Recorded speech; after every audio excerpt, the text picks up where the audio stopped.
Hello, my dear students. I am Sonu Kasana, and today we are going to read this chapter from our past class 8th.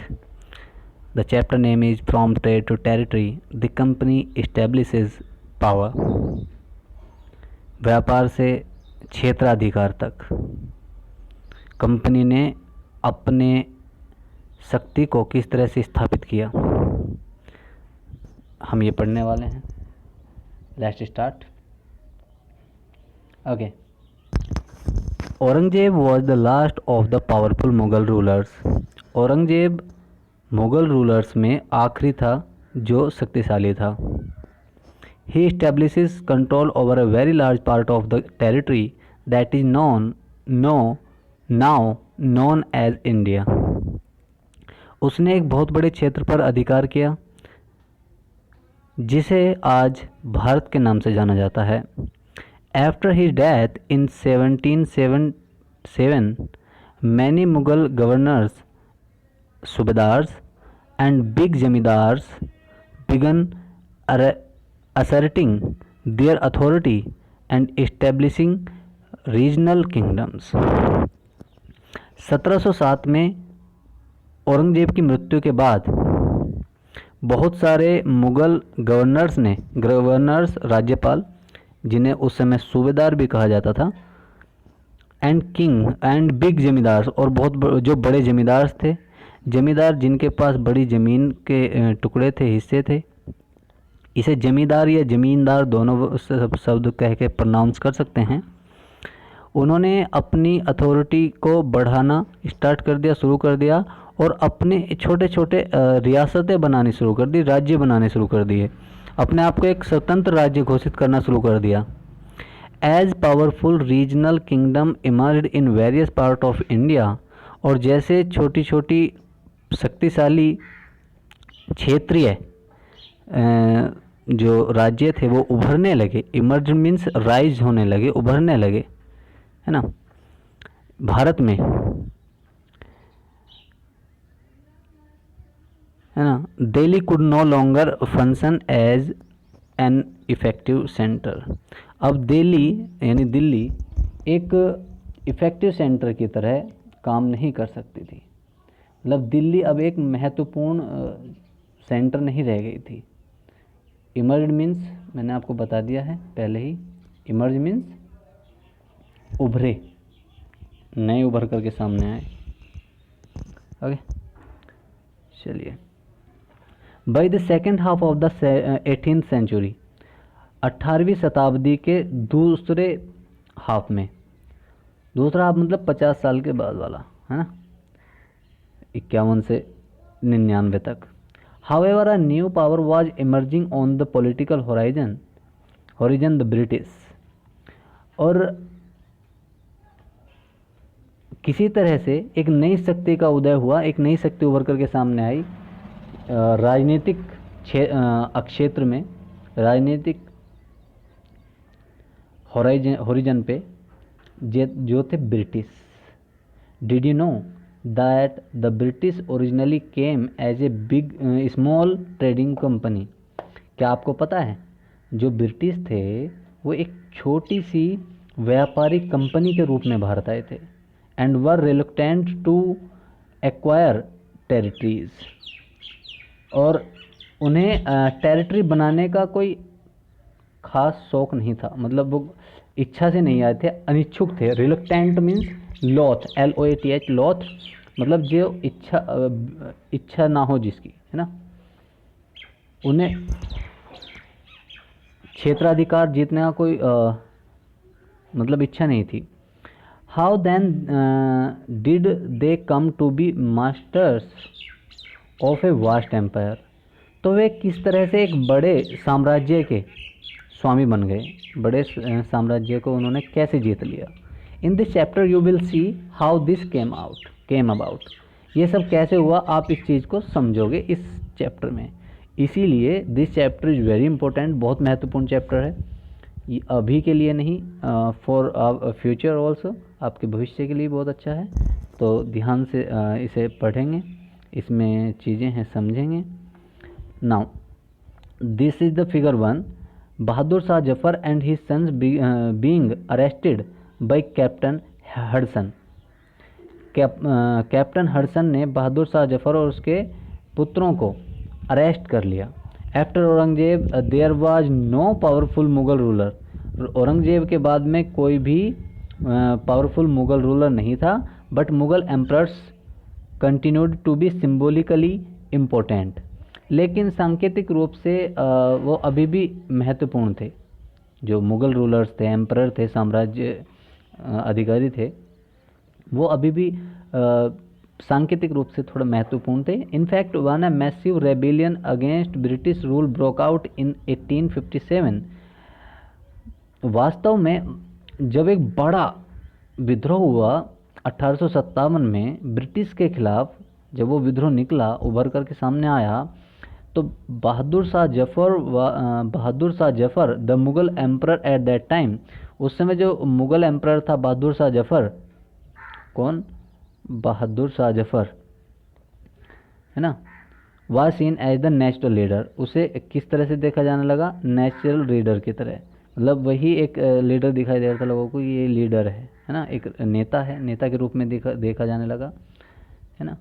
Was seen as a natural leader once the revolt was put down by the company. लेकिन जब company के द्वारा उस revolt को दबा दिया गया, put down means दबा दिया गया, पुट डाउन दबा दिया गया, ओके, बाई कंपनी के द्वारा, Bahadur Shah Zafar was forced to leave the kingdom.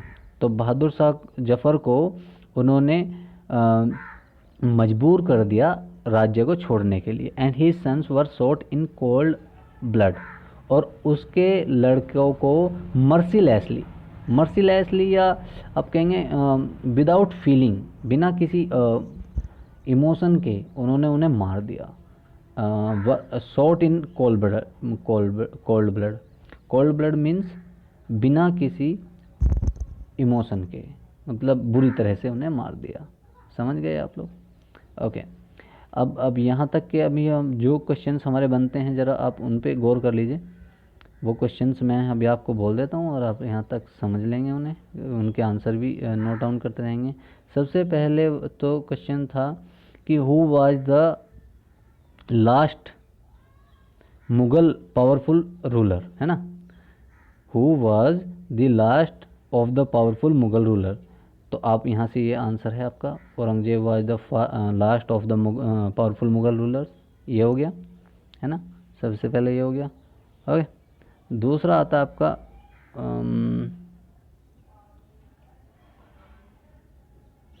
हाँ, वैन, ये वाला, when the just a minute, when a new power, यहाँ से स्टार्ट करेंगे। Van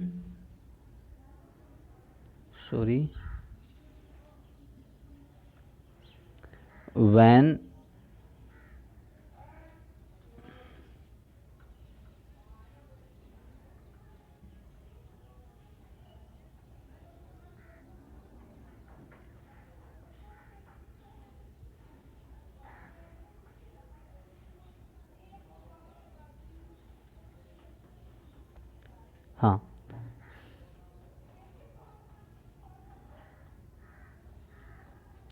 when a new power was emerging on the political horizon, है। ये क्वेश्चन है आपका। आंसर लिखेंगे इसका, यहीं से आंसर लिखेंगे, by this second half of the 18th century, however a new power was emerging on the political horizon, the British. Okay, 2 question हो गए। थर्ड क्वेश्चन आपका यहाँ पे आता है,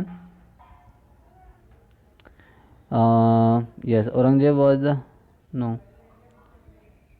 थर्ड क्वेश्चन आपका आता है, यस,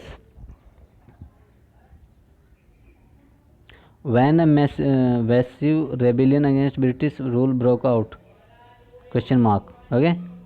तो आप लिखेंगे in 1857 a massive rebellion against British rule broke out, okay.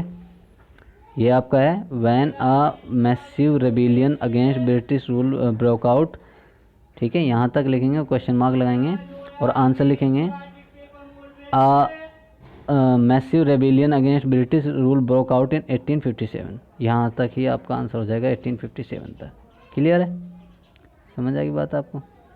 Good, चलिए okay move. East India company comes east. East India company east में आई। इन 16th century the East India Company acquired a charter from the ruler of England, Queen Elizabeth I। 1600 में east India company ने एक charter को हिंदी में कहते हैं अभिलेख, एक कागज़ होता है जिसपे कुछ शर्त या कुछ नियम लिख दिए जाते हैं, है ना वो। हाँ, तो ब्रिटिश ने वो चार्टर लिखवा लिया क्वीन एलिजाबेथ फर्स्ट से, है ना, granting it the sole right to trade with the East. जो इसे जो कंपनी को ग्रांट करता था, ग्रांट मतलब अनुमति देता था, सोल राइट एकाधिकार, यानी बिल्कुल एक आदमी का अधिकार, एक कंपनी का अधिकार, to trade with the East, पूर्व से, यानी हमारे यहाँ से, हम पूर्व में हैं ब्रिटिश के, तो पूर्व से व्यापार करने का। This means that no other trading group in England could compete with the East India company. और इसका मतलब ये होता था कि कोई भी ईस्ट इंडिया कंपनी का, no other trading group in England could not compete with the East India company. East India company के साथ दूसरा कोई ग्रुप compete नहीं करेगा, स्पर्धा नहीं करेगा। With this charter the company could venture across the ocean. और इस चार्टर के साथ कंपनी जो है उसने अपना वेंचर, अपना व्यापार शुरू किया, बिजनेस शुरू किया, है ना। ओके, पूरे अक्रॉस द ओशन मतलब जहाँ तक भी ये था। Okay, yes. Looking for new lands for which it could buy goods at a cheap price. Looking for new lands, नई ज़मीन देखने के लिए, नए क्षेत्र देखने के लिए, for which it could buy goods, जिससे चीज़ें खरीद सके, एट ए चीप प्राइस, सस्ते दामों पर, and carry them back to the Europe, और यूरोप में उन्हें वापस ले जाएं, to sell at higher prices, ऊंचे दामों पर बेचने के लिए। The company did not have to fear competition from other English trading companies. Company को किसी दूसरी इंग्लिश कंपनी का कोई भय नहीं था व्यापार में आने का, क्योंकि उनके पास सोलो राइट था। Mercantile trading companies in those days made profit primarily bye excluding competition. Mercantile means commercial, व्यापारिक कंपनियां। जो व्यापारिक कंपनियां थी वो ट्रेडिंग कंपनियां जो थी, द मर्केंटाइल ट्रेडिंग कंपनीज, व्यापार करने वाली जो कंपनी थी, उन दिनों में वे प्रॉफिट कमाया करती थी दूसरी कंपनियों को अपने रास्ते से हटा करके, so that they could buy cheap and sell dear, ताकि वो सस्ता खरीद सकें और थोड़ा महंगा बेच सकें। डियर मीन्स महंगा, डियर मीन्स महंगा। क्लियर? ओके। इसे एक्सपेंसिव या कॉस्टली कुछ भी बोल सकते हैं आप। डियर मीन्स महंगा होता है। ओके, महंगा भी होता है। ओके, प्रिय भी होता है, महंगा भी होता है। The royal charter however could not prevent other European powers from entering the eastern markets. लेकिन अब समस्या क्या आती है, अब प्रॉब्लम आई क्या? प्रॉब्लम ये आती है कि जो रॉयल चार्टर था, जो शाही फरमान था, शाही अभिलेख जो था, वो ब्रिटिश कंपनियों को तो रोक सकता था हमारे यहाँ पे आने से, लेकिन वो क्या प्रॉब्लम थी, यूरोपियन जो कंपनीज थी, है ना, यूरोपियन कंपनीज को तो नहीं रोक सकता था। ब्रिटिशर्स का कहना यूरोपियन क्यों मानेंगे? ठीक है। तो by the time the first English ship sail down the west coast of Africa, और उसी लगभग उसी समय जो ब्रिटिशर्स का एक जहाज़ अफ्रीका के तट पर पहुंचा, round the corp of good hope, जिसे एक रास्ता था जिसका नाम था cap of good hope. Cap of good hope के रास्ते वो वहाँ पे पहुंचा and cross the Indian ocean, और उसने क्या किया, मतलब जो हिंद महासागर था, इंडियन ओशन को पार करते हुए चला गया। The Portuguese had already established their presence in the western coast of the India, और जो ब्रिटिशर्स पुर्तगीज़ थे यानी पुर्तगाली थे, वो पहले ही इस्टेब्लिश कर चुके थे अपनी उपस्थिति, उपस्थिति पहले ही दर्ज करा चुके थे पश्चिमी घाट पर भारत के। And had there base in Goa, और उनका बेस पहले से ही गोवा में तैयार था, उन्होंने अपना बेस गोवा में पहले ही बना लिया था। इनफैक्ट वास्तव में it was Vasco the gamma, ये वास्को द गामा था, ठीक है, जिसे हम वास्को डी गामा के नाम से जानते हैं, ये वास्को द गामा था, ए पुर्तगीज एक्सप्लोरर, एक पुर्तगाली नाविक। एक्सप्लोरर नाविक होता है जो चीज़ों को एक्सप्लोर करता है, मतलब घूमता है, सैलर है ना, जो पानी के रास्तों से घूमता फिरता रहता है इधर उधर, that is called explorer. Who had discovered this sea route in India in 1498, इसने भारत के रास्ते की खोज की थी 1498 में। उसने भारत की खोज नहीं की थी, भारत के आने वाले रास्ते की खोज की थी, ठीक है। कहीं छोटी छोटी क्लासेज में पढ़ाया जाता है कि हु डिस्कवर्ड इंडिया, तो आता है Vasco da Gama.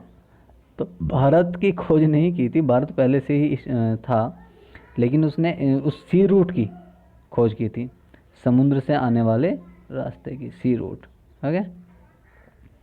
Okay by the early 17th century, और 17वीं शताब्दी के शुरुआत में the Dutch were exploring the possibilities of trade in the Indian Ocean. जो डच थे, डच लोग, नीदरलैंड, हॉलैंड जो कंट्रीज़ हैं, आपने सुना होगा, वहाँ के निवासियों को डच कहते हैं, ठीक है। आपको नहीं पता होगा इस चीज़ का, बाकी का तो आपको पता होगा कि कहाँ की जो नेटिव हैं उन्हें क्या कहा जाता है, लेकिन डच कहा जाता है। नीदरलैंड, हॉलैंड, पोलैंड, जो ये कंट्रीज़ हैं, 2-3, इनके जो नेटिव्स हैं, नागरिक हैं वहाँ के, उन्हें डच कहते हैं। तो वो भी पॉसिबिलिटी सर्च कर रहे थे इंडियन ओशन में व्यापार के लिए। Soon the French traders arrive on the scene, और इसी सीन में, इसी दृश्य के अंदर फ्रेंच यानी जो फ्रांसीसीज हैं ना, फ्रांस के नागरिक, वो भी इसी दृश्य में घुस गए। The problem was that all the companies were interested in buying the same thing, और समस्या क्या थी कि सारी कंपनी जो थी वो एक ही चीज़ को खरीदने में क्या थी, इंटरेस्टेड थी। The fine qualities of cotton and silk produced in India, Bharat में अच्छी क्वालिटी का, गुणवत्ता का कॉटन यानी कि सूत, एंड सिल्क प्रोड्यूस्ड, और सिल्क जो होता है, मतलब सिल्की कपड़ा ना, सिल्क, वो भारत में अच्छे क्वालिटी का मिलता था। Had a big market in Europe, और उसकी यूरोप में बहुत बड़ी मार्केट थी, बाजार था। Pepper, cloves, cardamom and cinnamon too were in great demand.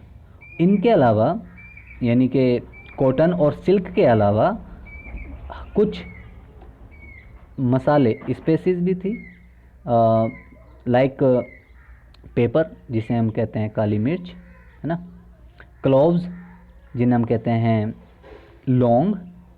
Cloves को एक और अंग्रेजी में नाम दिया जाता है जिसे कहते हैं ग्रेनाडाइन है ना, GRENADINE, ग्रेनाडाइन। ओके, और आपका कार्डमोम यानी कि इलायची, एंड सिनेमोन मीन्स दालचीनी एक आता है पत्ता सा, दालचीनी है ना, एक मसाले का नाम होता है दालचीनी। ओके, ये इनकी भी क्या थी, बहुत ज़्यादा डिमांड थी। Competition amongst the European companies inevitably pushed up the prices at which these goods could be purchased।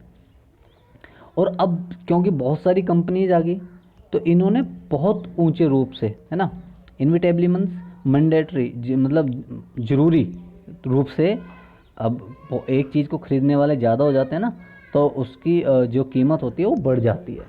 Clear? हाँ, ये हमारे जो कॉमर्स होता है उसमें पढ़ाया जाता है, इसे मांग का नियम भी कहते हैं शायद, आई थिंक सो, है ना। जिस चीज़ की मांग ज़्यादा बढ़ जाती है उसकी कीमत बढ़ जाती है।